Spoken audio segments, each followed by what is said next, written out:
Praise the lord. దేవునికి మహిమ కలుగును గాక. ప్రతిరోజు క్రమం తప్పక వాగ్దానాన్ని వీక్షిస్తున్న ప్రతి ఒక్కరికి యేసయ్య నామములో ప్రత్యేక వందనములు. సబ్స్క్రైబ్ చేసుకొని దేవుని మాటల ద్వారా బలపరచండి.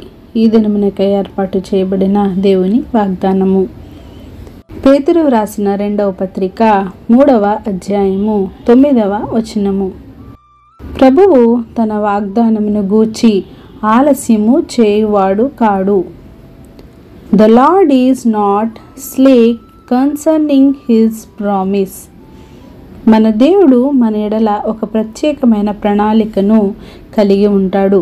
మన ఎడల కార్యము జరగటలేదు అని, ఆలస్యం అవుతుంది అని మనం ఎంతగానో అనుకుంటాము. ఆ కార్యము గురించి ఎదురు చూస్తూ ఉంటాము. కానీ దేవునికి సమస్తమును తెలుసు.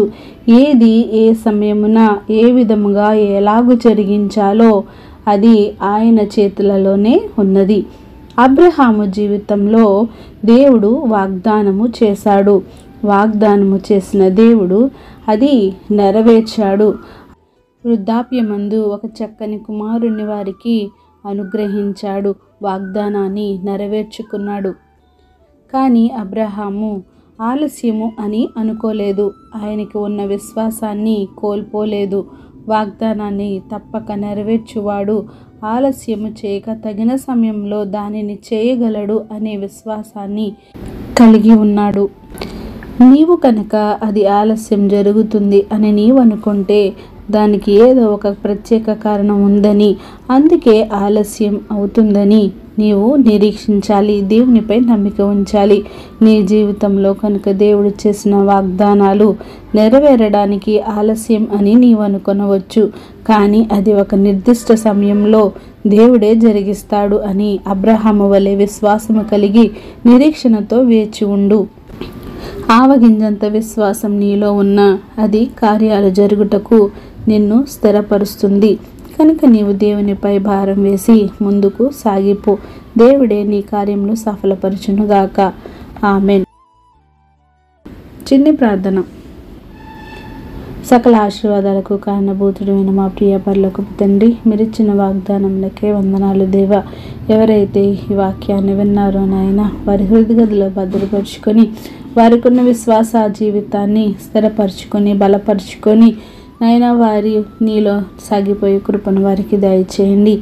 ప్రార్థన వస్తుకున్న ప్రతి ఒక్క బిడ్డని సమయంలో జ్ఞాపకం చేసుకోండి.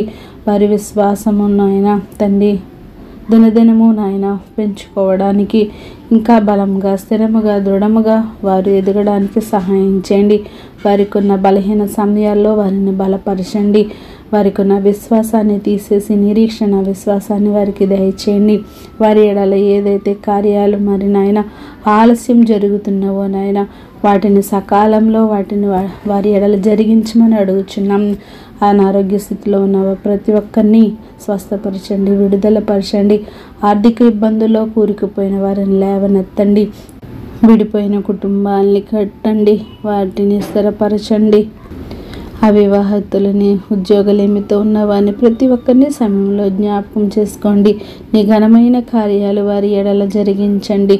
సమయానుకూలంగా నాయన వారి పరిస్థితులను చక్కబరిచి సమస్త ఘనత మహిమ ప్రభావములు మీరే ఆరోపించుకుంటారని యేసుక్రీస్తు పరిశుద్ధ నామమున ప్రార్థించి అడిగి వేడుకొంచున్నాను మా తండ్రి. Amen. God bless you all.